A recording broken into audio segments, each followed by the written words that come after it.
Carl, nakamute ka, Carl, ha?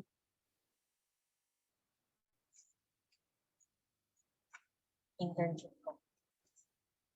Nakasasign up ka. Ay, good afternoon po. Happy New Year to everyone. Hindi po ako magbubukas ng video, ha, kasi nasa labas po ako. Pero for today po, ang magdi-discuss is from Barangay Lalawigan. Yung ating mga healthcare workers from Barangay Lalawigan, maaring magpakilala po muna kayo bago kayo mag-umpisa. And then, once natapos po yung introduction nyo, then pwede na po tayong mag-start. Okay? So, Carl, back to you.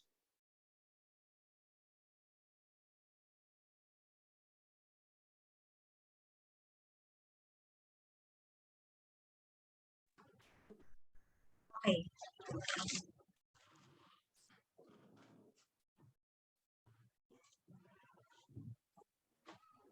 Isang mapagpalang hapon po sa inyong lahat.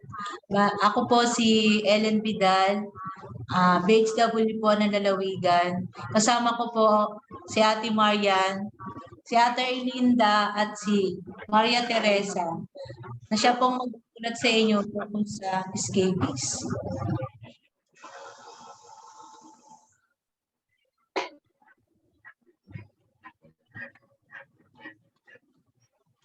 Bali, si patient D po ay nagpunta po sa BHS ng Lalawigan. Inassess po namin siya.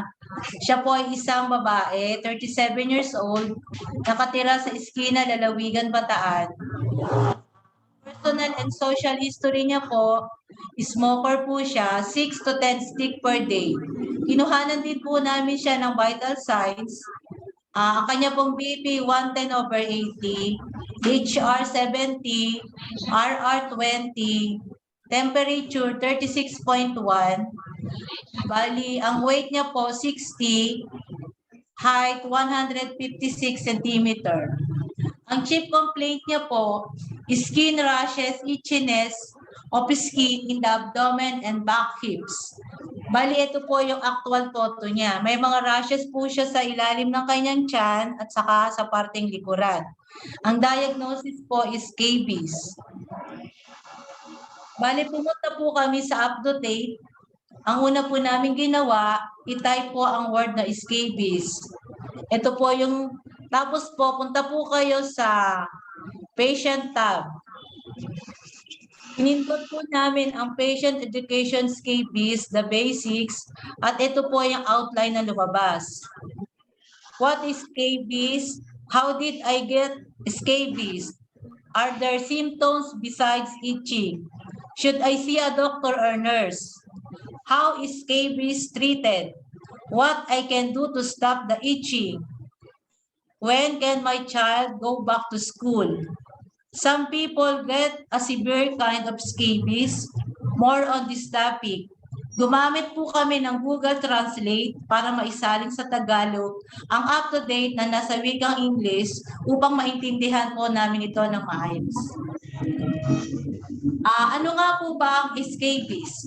Ang scabies o galis, sa iba po ay galis aso, ay isang kondisyon na nagiging sanhi ng sobrang katis sa iyong balat. Nangyayari ito kapag ang mga maliliit na insekto na tinatawag na mites o tungaw o maliliit na kuto na tanging sa microscope lamang makikita ay pumapasok at naglulungga sa iyong balat upang mangitlog. Saan mo pa maaaring makuha ang scabies? Malamang nakuha mo ang scabies sa ibang mayroon nito. Ang kondisyon ay kumakalat ng madali sa pagitan ng mga taong malapit na nakikipag-ugnayan.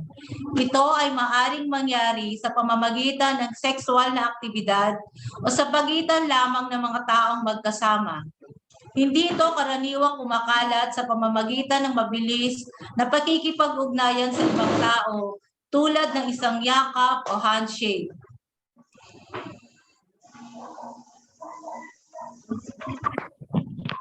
Presenter mo sa Ate Tere. Ganun po. Are there symptoms besides itching? Oo, ang pangunahing sintomas ay pangangati, ngunit may iba pang mga sintomas. Ang mga taong may scabies ay karaniwang nagkakaroon ng maliliit na bumps o paltos sa kanilang balat. Minsan, ang mga bumps ay mahirap makita. May mga tao pa nga na napapansin ang maliliit na lalagusan sa kanilang balat, kung saan ihinakon na ang mga mite ang kanilang sarili. Ito po yung actual na pictures, mga litrato na may sintomas ng scabies. Ang mga scabies ay madalas na nakakaapekto sa waving sa pagitan ng mga daliri. Ito ang mga bahagi ng katawan na kadalasang naapektuhan ng scabies. Ito po yung mga pictures.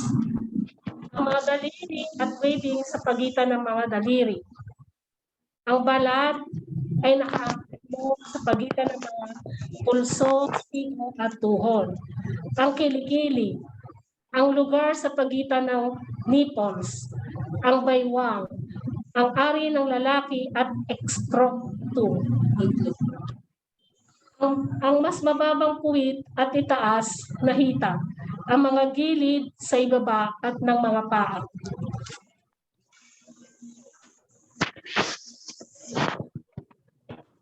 Magandang hapon po.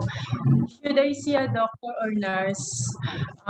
Kailangan po ba natin kumonsulta sa ating mga doktor or nurse? Oo. Pagpatingin sa yung doktor or nurse, kung may scabies ka, pwede ka nilang bigyan ng gamot para mapuksa ito. Ang pagkamot ng iyong balat ng madalas ay maaaring humantong sa impeksyon. What can I do to stop the itching? Ano po ang dapat nating gawin upang maiwasan ang pangangati? Maaari kang uminom ng mga gamot na tinatawag na antihistamines. Ito ang mga gamot na madalas inumin ng mga tao para sa allergy. Ang galis ay maaaring tumagal ng ilang linggo kahit na wala ang scabies mite. Maaaring imungkahi ng iyong doktor o nurse na gumamit ka ng isang cream na may gamot na tinatawag na steroid upang makatulong sa kate. Ang mga steroid na gamot na ito ay nagpapagaan ng galis at pamamaga.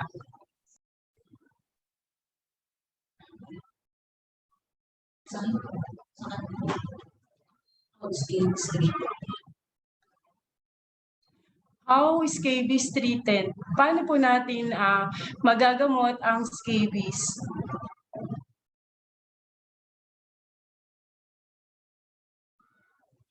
Ang iyong doktor o nurse ay maaaring magbigay sa iyo ng reseta para sa isang gamot na pumapatay sa mga mite na nagiging sanhi ng scabies.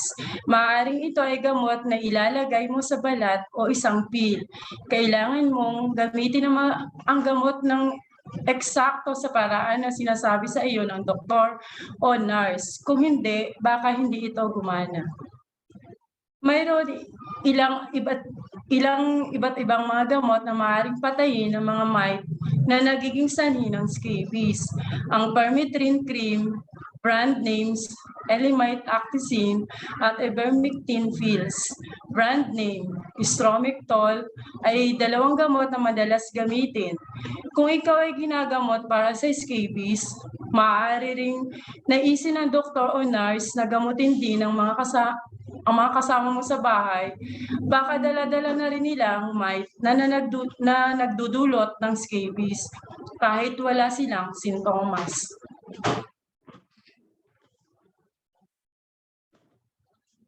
Okay, so hi everyone. Continuation lang po ako dun sa how is scabies treated. So, kapag sinumulan na po ang paggagamot, hugasan ang lahat ng mga damit na isinusuot at ng iba pa sa inyong tahanan sa huling 4 hanggang 5 araw sa mainit na tubig. Tapos ay patuyuin ang mga ito sa isang dryer sa mataas na init. Dapat mo ring labhan ng anumang bedcloth, sheets at kumot o tuwalya na hinahawakan ng mga tao sa iyong tahanan. Kung ang iyong anak ay ginagamot din, labhan din ang kanyang mga stuffed toys. Ang dry cleaning ay makakatanggal ng scabies mites. Anumang bedding, damit o tuwalya na hindi maaaring hugasan o patuyuin ay dapat iligay sa isang selyadong plastic bag para sa hindi bababa sa 3 araw. Ang mga mites ng scabies ay karaniwang namamatay ng walang contact sa wala ng tao pagkatapos. Nalapan siya. So, may tanong mga mommy.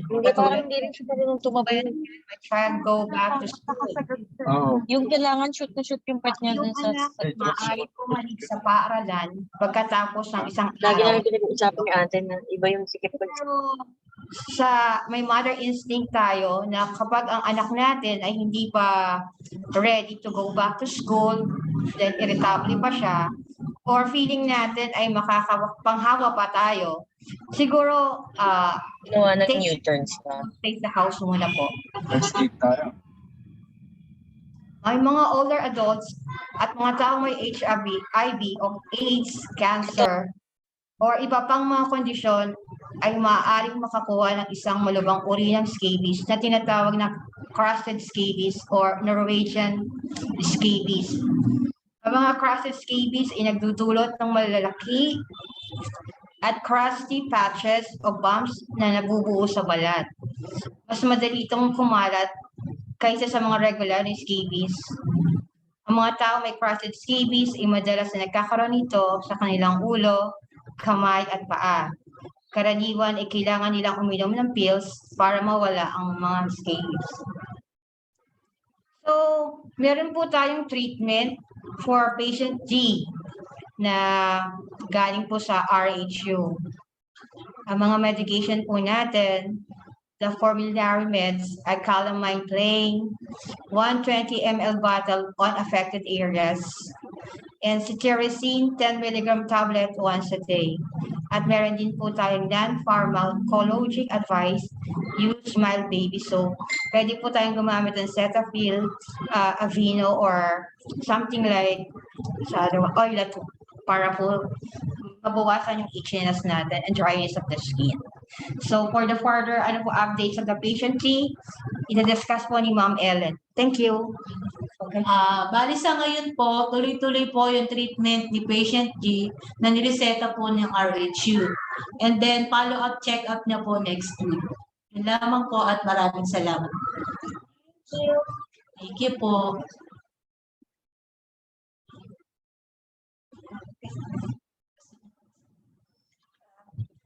Question and answer na po. Kung may mga tanong po kayo.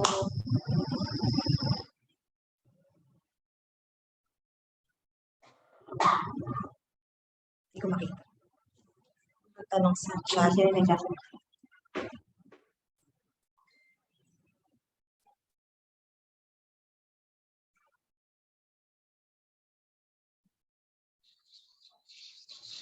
Hindi po mag-unmute sa mga magtatanong.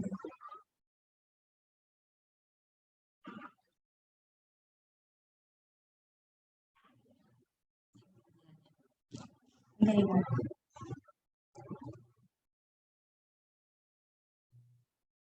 Ano ba?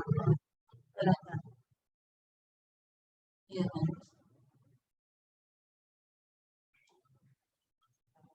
Ano?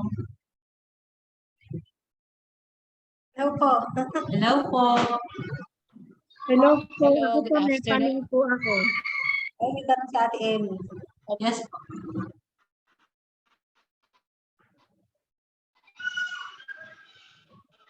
Ay, meron po o ay meron scabies?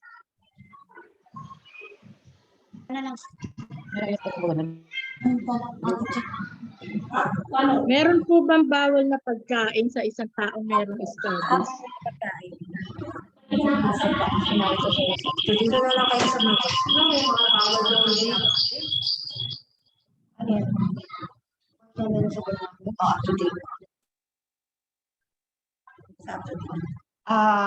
Okay po. According po sa up to date, wala naman pong allowed pinagbabawal na foods. Siguro po proper hygiene po ang kailangan kasi mas nakakahawa po siya. Wala naman pong kasi at meron po tayong gamot na magagamit dun sa mga scabies na nararanasan natin. Pero sa food po, Wala na. wala naman pong sinabi ang up-to-date natin. Thank you.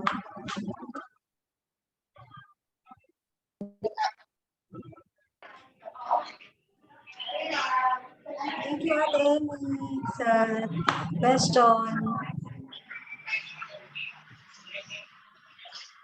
Sa mga taga-Bulusan po, may tanong po ba? Ayan. Ako, may tanong. Ayan pala. Sino? Ano po yung isa Ayan. ng scabies at HFMD or Ngayon, siguro, ano po sa pananaw ko po, Siguro po ganito lang po. Sa kailangan po yung layman's term ko po siya, as Yung a sakit na escape. Okay po. Yung scabies po, ito po ay isang sakit sa balat na parasitic po, ibig sabihin, parasite.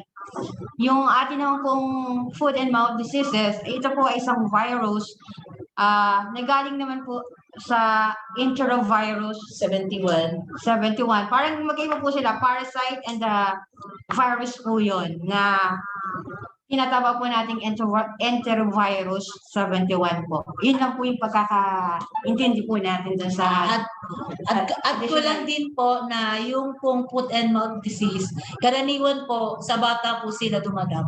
Mga bata po yung usually nagkakaroon po ng sakit na foot and mouth disease na sa bibig po.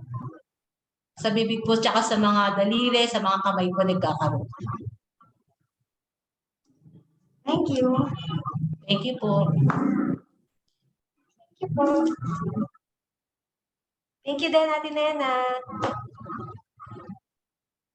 Yan, si Ate Nena yung BNS ng Google. Ayan. Shout out sa mga BNS na nandito at syempre sa mga BHW. Hello. Yung may tanong pa. Meron pa yata Question tanong. po ulit ako. I have also a question. Kasi po ba, kasi noon nakaranas ako nadapuan ako nung uod. Di ba yung may mga balahibo yan? Tapos nagkaroon ako ng mga rashes. Yung malalaking rash. Kasi hindi muna ako umiinom ng nung cetirizine.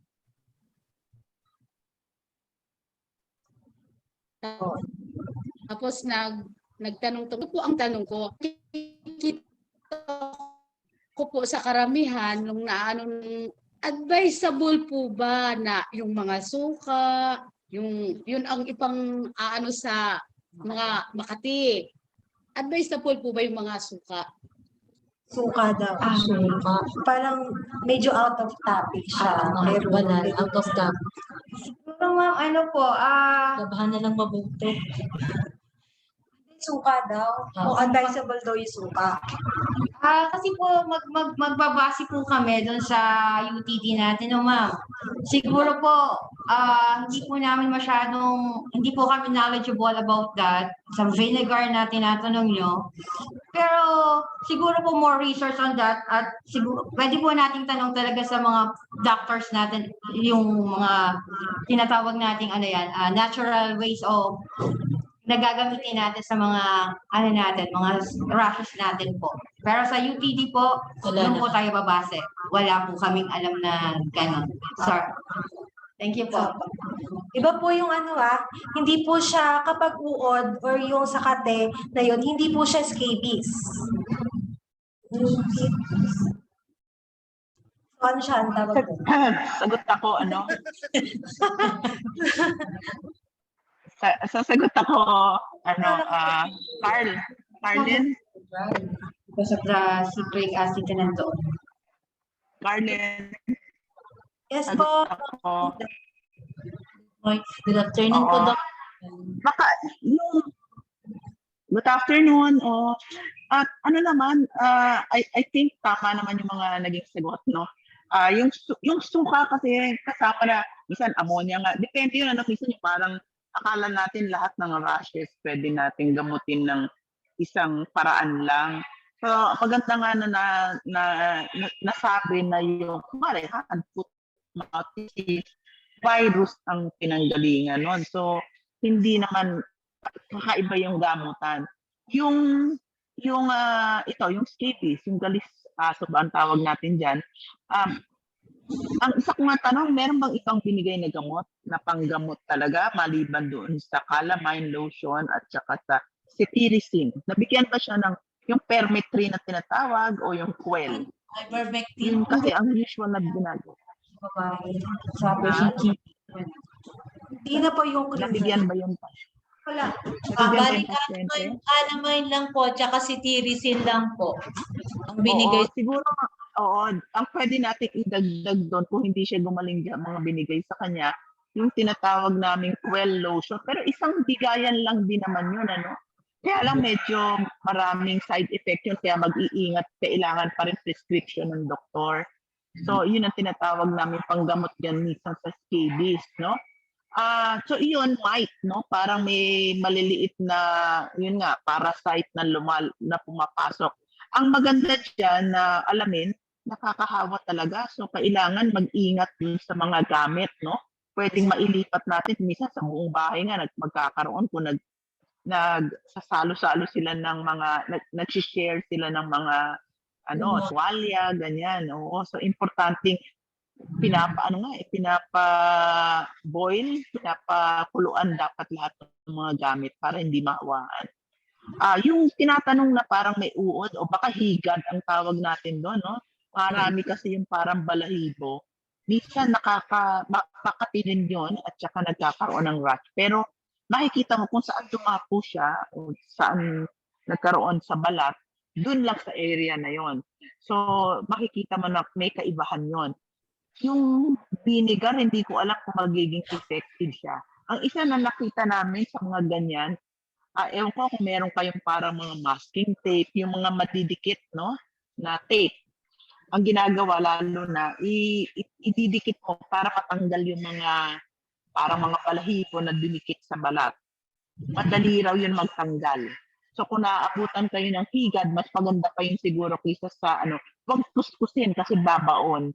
So gawan daw, tape pa, tapos tanggal na ganon, itaas na mabilis para kumapit yung parang mga tinik o balahibo para mawala agad yun. Yun kasi yung magiging cause ng pangangati. Kakaiba yun sa yung diniscuss yung scabies ngayon. Kasi yung scabies, maganda nga yung term lumulungga, di ba? Nagkakaroon ng tunnel. Kasi yun yung makati. Pag gumagalaw yung mite, yung maliliit na parang, ano ba Tagalog ng mite? Papasok yun yung Makati. Yun, kakaiba yun. Kaya importanteng malaman natin kung ito ba scabies, yung galis, o yung hand-foot mouth disease. O may mga iba pang pwede mag-cause ng rash. Tinanong kasi sa chat, pareho ba yan ng rashes? Yung rashes, general term. Yung psoriasis, ibang klaseng sakit naman yun, no? Hindi pinanggagalingan yun ay parasite o virus. So, depende kung ano ang sanhi ng rash na nakita nyo, iba yung gamutan. Dito sa galis, ang pinaka very helpful sa akin na para malaman natin ang kakaibahan, pag tinignan nyo yung maganda yung picture nila sa pag-itan ng mga daliri, itong mga web na tinatawag, dyan, pag may mga rashes, galis yan, no? Hindi yan yung ibang karamdaman.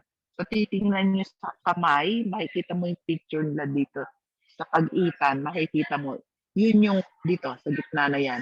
Tingnan nyo mabuti, no? Ganunin nyo yung mga daliri. Pag meron dyan na mga pula-pula na parang mukha talagang lungga ng mga mites, no?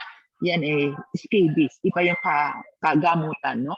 So kung calamine kasi pang anti-cutty lang yon, yung cetirizine anti-cutty rin, kung hindi makuha nun, baka kailangan talaga gumamit na nung tinatawag natin ang generic niya permethrin o minsan Quell yata ang tawag doon, yung brand name. So yan, yun yung mga suggestion. At saka huwag kalimutan na sabihan, advice yung family na ibahin yung gamot, ibahin yung tuwalya, yung mga damit, ihiwalay, para hindi mahawa yung iba. So yun. Yun yung mga suggestions ko. Pero ang galing ng pagka-present, no? I would like to commend yung grupo kasi nasabi na talaga nila yung mga key points na dapat nating matandaan. Maganda pa, may pictures sila. Thank you po. Doktora, pwede pong itanong. Sige. Yung dati, alam ko po, actually, based on experience, yung ginamit po namin dati, nagkaroon kasi kami ng bata niyan. Nag-alaga ng manok yung mga magulang ko para may pang-tuition kami. May gano'n na. So, nagkagalis kami, tama po dun sa mga singit-singit ng kamay. Yung naging gamot po namin, yung katsalis. Uso po yung katsalis noon. So, effective naman po siya. Hindi ko alam kung anong generic kaya nun. ang alam ko ang gamot niya permethrin eh. Yun ngayon yung medyo matapang siya pero isang lagayan lang namamatay lahat ng mga mites. Alam mo ba kung anong generic niya? Natin i-search. Ito nga po. Kung masabi mo. Katsalis siya eh. Nakakamatay ba? Ano po? Nakakamatay. Basta kung for babies, okay siya. Pero yung quail, ilalagay mo siya sa lahat ng merong area na apektado. Kasi kung may naiwan, dadami pa siya uli.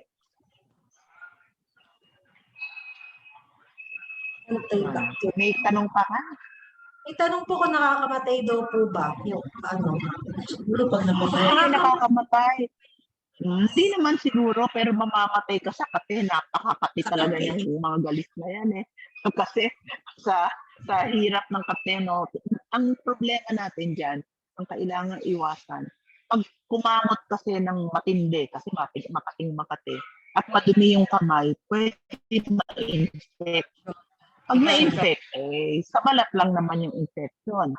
Kaya lang pag hindi mo nagamot, pwedeng kumalat sa buong katawan. Kung ito matanda na o mahina ang katawan talaga, resistensya, yung infection pwedeng kumalat. Pero very rare naman na yon, no? Siguro naman kung nag-uumpisa pa lang na may parang nagpigsa dyan o nagnana, ipapatingin na yun para magamot agad. So para sabihin ko nakakamatay yung galis, hindi naman. Pero kung sumobra at nagka-infection, maaari kung immunocompromised yung tao o walang resistensya, walang panlaban, yun yung delikado.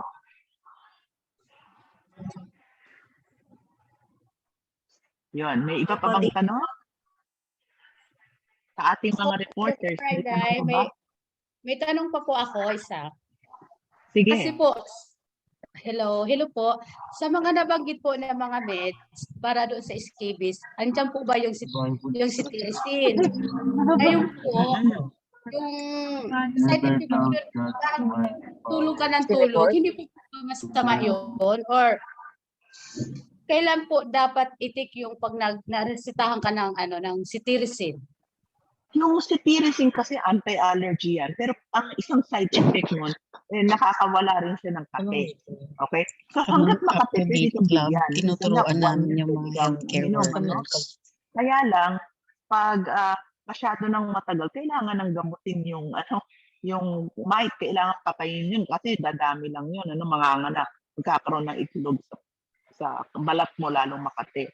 So parang symptomatic lang. Ginagamot mo lamang yung simptoma, hindi mo ginagamot talaga yung bakit nagkakaroon ng ganong rashes o pangangate. So yung cetirizine, anti-itch, anti-kate. So hindi natin ginawa yung hindi natin ginagamot yung mite, no? Hindi natin pinapatay yung parasite na sinabi nga ng ating reporters. So importante na tingnan, no?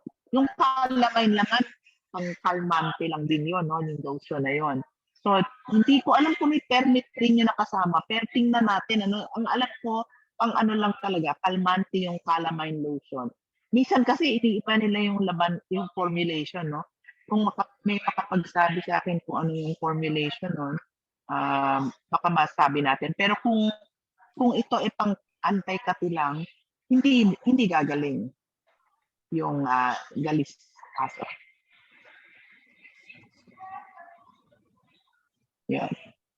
Thank you po sa Sagot ko ba? Thank you sa mga BHW ng Bulusan. Ayan.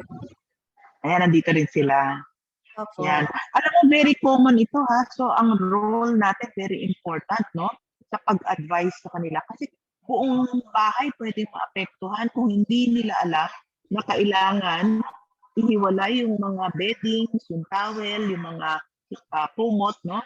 At saka gamuting mabuti yung galis. Kasi kung hindi, mailipat lang from one person to another.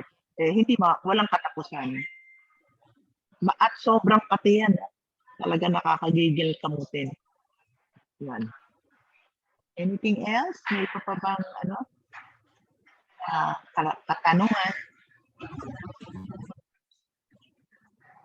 So, huwag niyong kalimutan tingnan yung yung pag-ita ng daliri na gano'n. Yun yung makakapagsabi na ito scabies. Doktora, ito daw kaibahan ng scabies at dermatitis at psoriasis. Yata nito. Ano daw po kaibahan ng dermatitis? Oo. Yung parasite, no? Yun yung mite. Parang mga maliliit na hayop. Yung dermatitis, term lang yan ng pag ang balat mo may rash o merong pamumula o pamamaga. Dermatitis. So lahat na ito under dermatitis yung term, no? Pero minsan akala natin yung dermatitis kasi yung parang tinatawag nilang asthma of the skin or atopic dermatitis. So ibang klase yun. Wala yung hayop, walang parasite o hindi yun virus, no? Yun ay parang naa-allergy ka. Okay? So dermatitis, atopic dermatitis yun or skin allergy. So ito, merong parasite na tinitingnan tayo, yun yung scabies. Yung isa ang tanong, yung psoriasis, di ba? Ang tawag natin doon, autoimmune disease, minsan namamana yun na karamdaman. Yun naman, nagkakaroon ka na parang maraming balakubak, merong pa rin pamumula sa katawan, minsan nag-arthritis. So ibang klaseng sakit. Wala rin yung parasite. Thank you po, Doc. Okay. Okay na tayo. May iba pa bang tanong? Ngayon na yung pagkakataon. Parang may doc po na si Ma'am Doktora Carol, ba to? Carol Stephanie Tandim. Shout out po. Sige. Nandito ba si Carol? Present po. Yan. Carol, meron ka bang idadagdag sa aking sa scabies? Ang dami na. Tama, teka muna. Allergologist yan specialist si Dr. Carol Tanlim. Meron ka bang ibang masasabi tungkol sa scabies? Sa tingin ko po, very comprehensive. Maganda na po yung naging discussion. Very complete po. Magandang hapon. Sige. Okay. So kung wala na, may iba pa ba? Carmen, kayo meron ba bang katanungan yung mga nag-report o yung mga kakadating lang? Scabies ang pinag-uusapan. Galis aso. Hindi galing sa aso yan Hindi yata galing sa aso ang scabies. Ano po yung most common na gamot yung available dito sa atin? Halimbawa sa amin po sa Samal, kaya po namin na-topic to kasi most common po dito yung may scabies. Marami pong nagpapacheck up sa RH na nagda-diagnose ng scabies. So, ano po kaya yung available talaga na gamot? Sige. Kailangan tanungin natin yung mga doktor niya. Hindi ko kasi alam kung ano yung mga available na dyan. Pero ang alam ko, very common naman yun, no? Pero, kaya lang, hindi ko alam kung mag-available for free dyan sa ating, health center. Baka kailangan bibilin. Tatanungin ko, ipa-text ko sa'yo, pag na-inquire ko sa ibang doktor niyo, kung ano pwedeng substitute doon, para maalam ninyo kung anong kailangan gamitin. Sa ngayon, hindi ko alam kung anong available din sa RHU. Hindi ko na monitor. Thank you po, Doc Inday. Yeah. Okay. Thank you din po, Ma'am Doc Carol. you so much. Okay. So, Okay, ma'am, kung wala picture na, na po. picture na Picture tayo. taking. Pahawak ko. Pagaling. Oy, very good ang ating reporters ha. Very complete ang kanilang pagka-present. Sana may mga natutunan naman lahat ng ating mga kasama ngayon. Ating healthcare workers, DHW, at saka nurses, midwives. Ayan po, pa-open na po ng camera.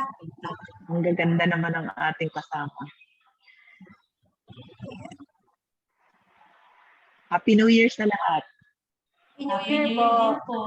Bago po yung uniform nila. Oo nga, no? Si Nena ba, kamag-anak ko yun, Tila Puente ako eh. Nena, kamag-anak ba ko? Sa asawa po. Ang De La Puente. Asawa. Sixto de la Puente tatay ko. Ayan. Sa next page po. 1, 2, 3, smile. Ayan. Thank you po sa mga nag-attend. Sana po Thank you sa mga reporters. Thank you kay Carol. Thank you, Joy. Shout out sa mga ka-BNS. Next time ulit! Next time ulit. Yes. Salamat Anytime. po. Mga BHW.